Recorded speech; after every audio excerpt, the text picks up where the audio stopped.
Welcome back. We missed you. And now you're here again. There's a movie that you need to see. It's called Twisters. And to give us a bit of a rundown, we've got JP Sebastian, steady and ready to go. Now, Twisters, I do believe there's a connection between the Twister movie. There was a movie in the 90s that I had on VHS. That I had on... Explain what a VHS is. Yeah, you had to use a crank and a monkey. Yes, exactly. So back in my day, we used to put it into the little thing on top of the TV. And you could never program the clock. I had to. Yes. So yeah, I had this on VHS.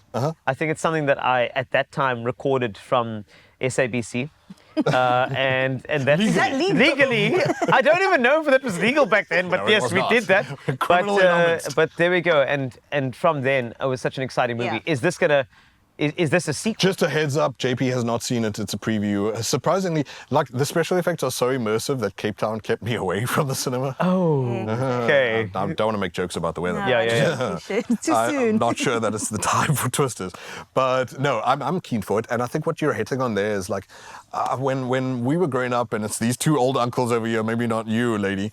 Like we had these blockbusters that were these standalone, like it's one disaster movie, and that's the trick. Yes. Volcano, Tommy Lee Jones, Dante's Peak with James Bond in it, Soma. Yes. President. And then nothing needed to be trilogies. Nothing needed to be quadrilogies. Like it's just like one popcorn bucket and you do your thing. And Twister was great for that. It was iconic. At the same time though as that, like Jurassic Park gets 3 movies eventually, but that's its own story. Maybe that's where it all started. Is that now every disaster and every apocalypse movie needs 3. Anyway, so Twisters feels like a return to that feeling. Like who cares? It's a single serving action roller coaster, and you don't need anything else. Who knows? Got a great director behind it. His name is Lee Isaac Chung. You might remember the name Minari. Movie won the Oscar like 2 years ago, I think, for foreign film. Beautiful movie, but what's hilarious is that the director was born in Oklahoma. And so it's like just plains and dorpies and whatever. And so Minari is set there and it's beautiful, sedentary and calm and birds chirping. And then he sets Twisters there as well. So he just like sends tornadoes through his home.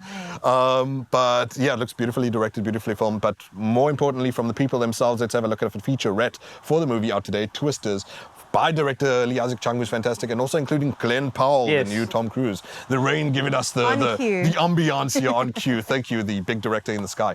Twisters, however, out today. Look.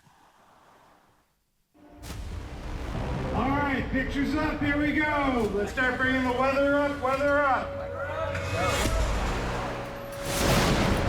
Tornado has touched down near the area. We need to evacuate this arena right now. These tornadoes are more realistic than any tornadoes anyone has ever seen on film. We can prevent all this. I keep chasing that same old devil down the same old dead-end highway. The magic trick of this movie is the blurred lines between visual and practical effects. I couldn't believe the scale. Multi-generation tornado outbreak continues across Oklahoma. You think you can disrupt a tornado? In theory, I never had a chance to get close enough. You want one? Put your harness on. I'm scared of nothing and I'm scared to death. I can't breathe and I catch my breath. That looks so cool. And you know what I like about it? In the original movie, they also used that technology to study the twist. Carl's going to nerd out here. What's the name I'm nerding. Starts with a D? No. You're not wrong. You're all wrong. That's an earthquake machine. Yes. I forgot what they called. Dorothy. Dorothy, and I remember. So the idea, and similarly then, you were just asking me now, is this any link to Twister in 1996? And none of the characters return. It's not even the case that any of these characters are the kids or associates or colleagues. It's just, I suppose, in the same sort of like spiritual house of the thing. Yeah. But so yeah, it's not a sequel. It's not a reboot. A remake? It's not a remake because it's not the same story. So no Helen Hunt, no. So no connection. Not even Dorothy is a connection. Maybe. So again, what's cool is that it's riding this sort of fence between the thrill seekers, the tornado chasers, and the scientists. So it's a similar feeling again to like Jurassic Park, where you have the people who are trying to grab the money from the whole thing, the people just there for the adrenaline, and the scientists on the other side of the thing. Yeah. So Glenn Powell plays this. I was about to say, how have you not mentioned Glenn Powell yet? What I found hilarious is there's a shot of him just walking in the rain. There's zero danger, no trees flying around, and he's just like, I'm sexy in the rain for whatever reason. She has called it. It's a 10 for her. But oh shame, there's another human being, Daisy Edgar Jones. She was in Where the Crawdads Sing. might ring a bell. I see Anthony Ramos is in here as well. Okay. Yes, no, there are other human beings. There are other guys. Other people whose shirts can also get wet. Oh, really? Okay. You just see my poop. It would not be pretty, but it would anchor me down in a storm. And so he is a social media influencer who chases tornadoes. His character, and so he's a bit of a d-bag because he's all absorbed in himself. Yeah. And she, on the other hand, is someone who's similar to Helen Hunt in the original. Yes. Not sure that she wants to get back in the game because she had too many close shaves in the past with these things. Yeah. But she's from the scientific aspect and he's from the entertainment aspect. And so those two worlds, what's great about the way this movie was made and this director, Lee Isaac Chung, is that on the set, what's insane is when they had to actually, because they're filming in Oklahoma, and if a safety officer on set would be like, okay guys, you're not allowed to film anymore, we are about to die because of real tornadoes. Wow. Some of the actors would break and rush to their cars because they were tornado chasers themselves. The filming of the movie would stop and then everyone would go jawl and chase tornadoes during shooting breaks. So that's how real the people involved are. Wow. So as well as given, like they obviously consulted climatologists because they said they're not going to be shy here and they're going to talk about climate change and the effect that these have on tornadoes. But it's not necessarily, it doesn't seem like it's totally up its own bum in the way that like Interstellar, to its credit, was like really finicky about the science. What does a black hole look like? Yes. Let's consult a physicist and all that. And that stuff's cool to a limit. Here it seems like they might have struck a good balance between let's talk about climate change, let's talk about the heavy sciencey stuff, but at the same time it's also just a jolt. It's a movie, it's entertainment, right? But it is also trying to have something at the heart of it, which is like, guys, we're in a serious mess. I mean, Cape Town can feel this right now. A week straight, I've been lived here my entire life. Anyway, so these are great actors. It's a great director. The cinematography looks decent. What I really like is that, oh man, on some of these things, like because of people like J.J. Abrams, lens flare and all that, like I don't like if a lot of these movies look over polished, over packaged. It's not obviously that this doesn't look raw, but it's not shy of looking a bit more tactile, etc., etc. I feel like I'm breezing through. I haven't seen a cow yet. Yeah, you know that classic scene. Yes, there was. Remember Twister? The cow was in the trailer. You're right. She notices the cow twice, in fact, which means that they were at the center of the thing because it's the same cow. There we go. At least that kind of stuff is obviously taken into consideration there. For example, that water tower you just saw falling over says Reno in there, and that's a reference to a real storm where one of the traces that they're attributing. The movie's that well researched. Apparently, there's so many Easter eggs where.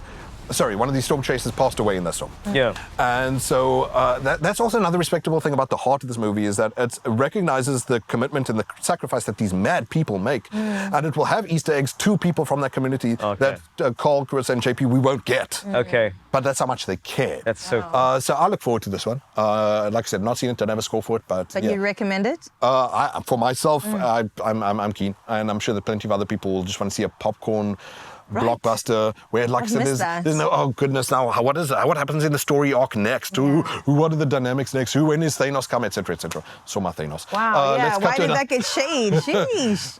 So another little featurette, a little taster from the people themselves for Twisters out today. Have a look. Department, special effects, everyone's just doing such an amazing job. You're getting hit with water and ice and debris. When you have someone shooting you with a jet engine, there's really nothing like it.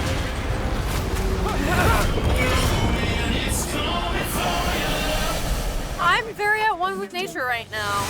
The adrenaline of that action, like my brain knows it's not real, my body does not know that it's not real.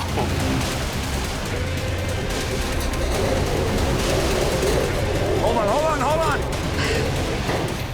In terms of the sound,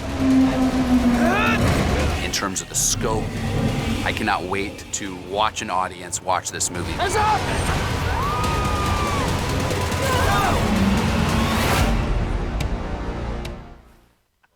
Oh man, it looks. You know, you were right. Single serving, popcorn. Not a lot of mind. Let the movie entertain you. Oh, geez, now we have to have this encyclopedic, and now there's a Hunger Games 4 and a 5 and a 6. Whatever, those things have their places or whatever, but it might be a cool return. We had Crawl with the crocodile. We had other disaster movies as well, but the 90s was sort of like this golden era. Anaconda. Independence Day. Meg. Anaconda's a great call. But make good sequels. Yeah. So I feel like this feels like a return to a feeling, to that VHS-y feeling. Yes. I love that. So I'm keen for this one. Cool. I'm not even usually into this type of movie. Do you even but, remember like, the name of the movie? It's Glenn Powell, the movie. I was about to say, but Glenn Powell's gonna get my butt on a seat for sure. Glenn so Powell I'll be in there a with my popcorn. tight shirt in the rain. It's so And it's silly a white that- shirt too. By the way, can you show us the poster It's again? very R&B. Can we see I'm the here poster for again? that. Because I'm curious. How? Tell me how human hair does that under the circumstances. Like, did a vat of hair product get dumped on them in the storm? Because that's very Some good hairspray. shame. The poor poster designer. I'm dumping on them. But like I said, the movie does look good. It looks fantastic. I'm keen. I'm psyched. I'm really psyched as well. And I think maybe another little Easter egg is the fact that Twisters has the same font as Twister, the original movie. There's a little connection for you. There you All go. right. If you were looking for any at all, and hey, let's be all spoken out here. Lost my wind there for a second. That's okay. I see what you did there too. Too much. Yeah. Let's move along, however. Twisters is out today, but I believe that you guys have other stuff to entertain us with. We do. No, we do. You know what is a whirlwind performance? Is KB's performance at the Anthem, the last test that we had. It was great. I've heard. But there's more performances coming your way. I'm so excited for it. Of course, we've got to get excited and got to get amped up Yes. to get to Jersey. Hopefully it will warm us up just a little bit because KB is going to perform.